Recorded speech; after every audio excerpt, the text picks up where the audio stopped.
This video is supported by Dashlane, the password manager that keeps your personal data in a secure and convenient place. Try Dashlane for free on your first device by visiting dashlane.com/primalspace. In November 1998, the first module of the International Space Station was launched into orbit. Over the last 2 decades, it's been home to hundreds of astronauts from 19 different countries. This enormous collaboration between different nations shows just how much can be achieved when the world comes together. However, not every nation is allowed to take part in the ISS program. China has never taken part in the program, and since 2011, they were officially banned from doing so. In this video, we're going to look at the history of unlikely space collaborations. We're also going to look at why the US lost trust in China's space program and China's future plans to make their own space station. In the midst of the Cold War, space was the ultimate frontier between the United States and the Soviet Union. After political tensions fueled the advancements in rocket technology, the space race eventually came to a conclusion when Apollo 11 successfully landed on the moon. As the political landscape of the Cold War began to ease, a milestone was reached in 1975 when the US and Soviets worked together on the Apollo-Soyuz project, a mission which involved both nations docking their capsules together in space. The mission began in Baikonur, where 2 cosmonauts launched on the Soyuz 19 capsule.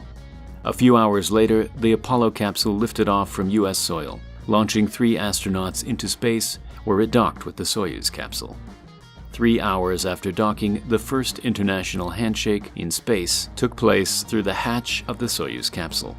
This extraordinary moment signified a strong shift in the space race and ushered in a new era of international collaboration. Fast forward 23 years and the largest space collaboration was about to begin, the International Space Station.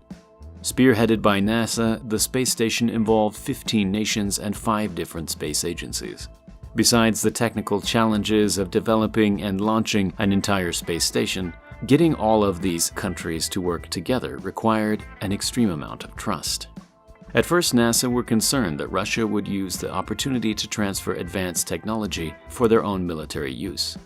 But after the Columbia disaster grounded the space shuttle, NASA had no choice but to rely on Russia to transport astronauts to and from the space station.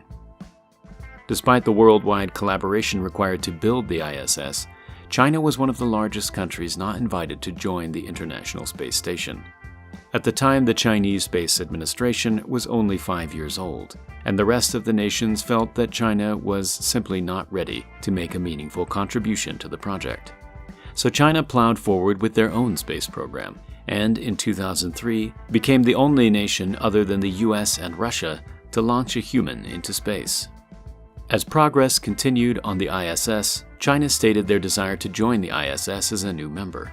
However, legislation introduced by US Congress in 2011 eliminated the possibility of China joining the ISS. In this legislation, a provision known as the Wolf Amendment was passed to forbid NASA and US companies from sharing technological advancements with the Chinese government. Although this may seem like a harsh decision, America's distrust in China was not completely unfounded.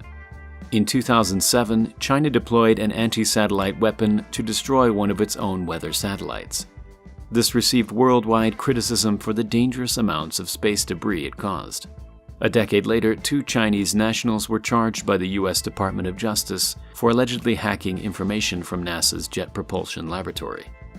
Despite being banned from the ISS, China continues to rapidly advance their space program. In 2019, China became the first nation ever to successfully land a spacecraft on the far side of the moon. In 2011, they launched a space station known as Tiangong-1, which was soon followed in 2016 by Tiangong-2. The final form of the Chinese space station will be 1/5 of the size of the ISS and is expected to be completed by 2023. While the United States remains against the idea of a Chinese collaboration, other space agencies are not so keen to avoid partnership. The European Space Agency have been clear about their willingness to let China into the ISS, and countries such as Italy have even agreed to collaborate with China on future manned spaceflight missions. Whether they were rightfully excluded from the ISS or not, China has been successful in developing their own space program. Over the next few decades, they are poised to become an even bigger player within the space community. But at the end of the day, space exploration should bring nations together. Our greatest achievements in space come when large teams of people work together to achieve a shared goal. Thanks to Dashlane for supporting this episode of Primal Space. Dashlane is the best way to manage and remember all of your passwords, personal data, and payment information, so you don't have to. When you sign up for Dashlane, you choose a master password which will never leave your device.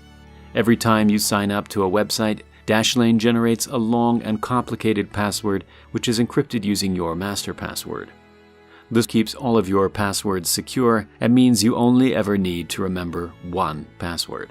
Dashlane also has a secure autofill feature that works for your personal information and credit cards, saving you time when shopping online. Dashlane works across all devices, and you can try it for free on your first device by visiting dashlane.com/primalspace. Thank you very much for watching, and I'll see you in the next video.